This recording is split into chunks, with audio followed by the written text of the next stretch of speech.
I used to feel jealous and kind of angry at the people that were having a good time in life.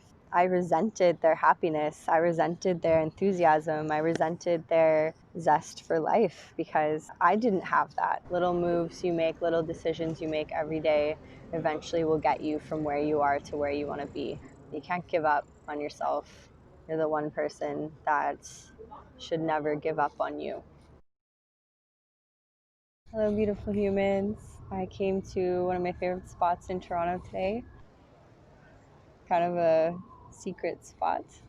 I like coming to these places that only locals know about because it makes me feel like I belong here. I do belong here. It's my home, but knowing about all the little secrets is fun. It's really neat. So I came to a place where right in the middle of the city, but people can come here and be alone. So there is a lot of people here, but we have plenty of space between us. So it's a pretty neat place to come, and there's a cool view of the city.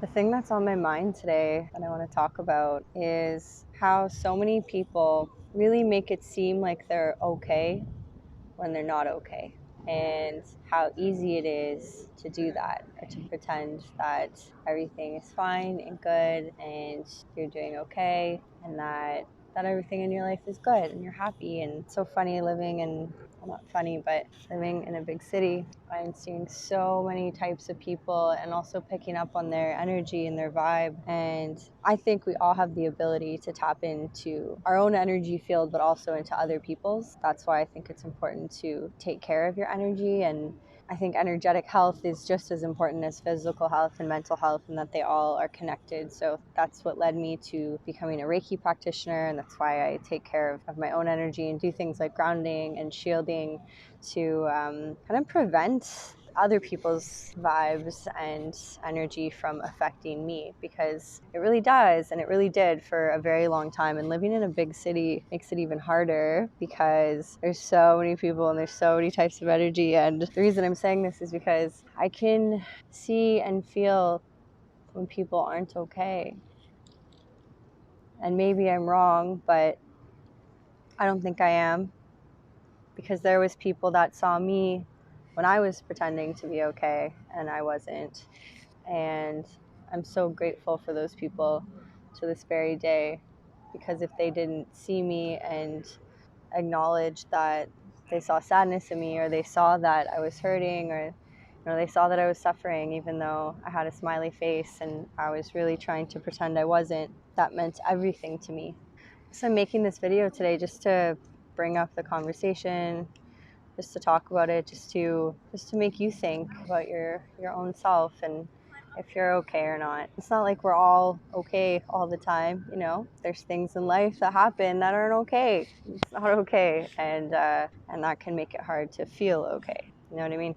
I resented their happiness. I resented their enthusiasm. I resented their zest for life because I didn't have that. And it's not like it happened overnight, but eventually I stopped and I looked at my life and I assessed everything about it. Within the last 3 years, I've changed everything in my life, and now I'm living a life that I used to dream about, and it's true, and it came true, and it happened. I realized that today when I was rereading some of my old journals, writing about things I want to do and how I want to live my life and the kind of people I see myself surrounded with. And it brought me to tears because I realized that I was describing the exact life that I have now. But it took a while to get here. It wasn't necessarily easy, but I can tell you that I had to be brave, and I had to have courage, and I had to get really comfortable being alone and spend a lot of time alone as well. But I really got to know myself. I really got to love myself along the way. Somewhere along the way, I fell in love with me, who I am. I started finding myself to be interesting and cool and fun, and looking forward to alone time with myself. And that's not something that was familiar to me.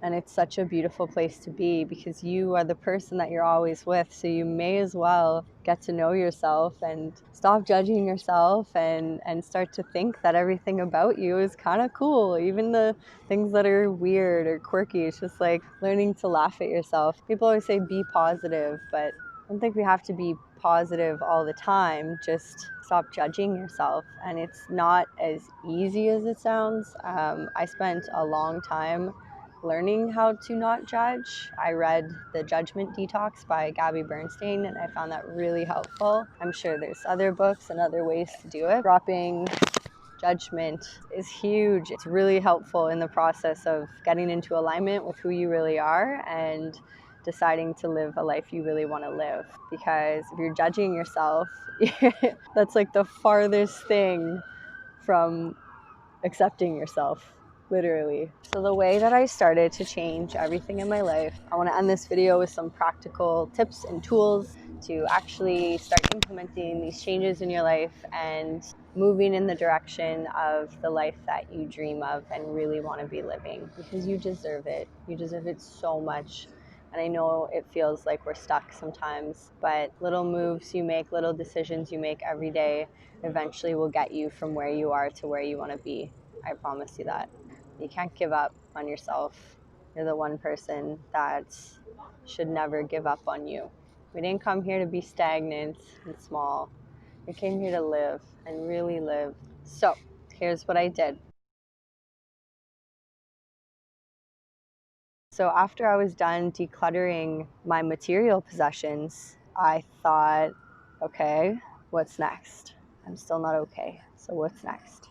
And what was next was, the way I'm talking about it now probably makes it seem like it was all easy peasy, but I owned a house and a car, had a successful business, and was in a long-term relationship, or so I thought, or we thought. I was very settled in my life, and it wasn't easy to downsize all those things. It was hard, really hard, and it took time, but I didn't give up, and I'm so glad I didn't. God, I don't even know what giving up would mean. Staying where I was and deciding to not make changes. Oh, that sounds awful. It was uncomfortable and it was hard, and sometimes I was unsure if I was making the right decision or not. But at the end of the day, this is why I really recommend meditation. After a meditation practice, when you can quiet your mind and connect to your higher self and really go within, you can feel when you're making the right move or not. And you do know. You do know what's best for you when you go within and quiet your mind. And as cheesy as it sounds, listen to your heart. It makes me happy and I want to. This is the life I want to live. It feels good. I no longer will settle for a life that doesn't feel good. And it's not like everything that happens in my life always feels good. A lot of things are out of my control. But the things that are in my control, my attitude, my health, my well-being, that all feels good to me. And I do everything that I can to make sure that it remains good and to make sure that I'm okay.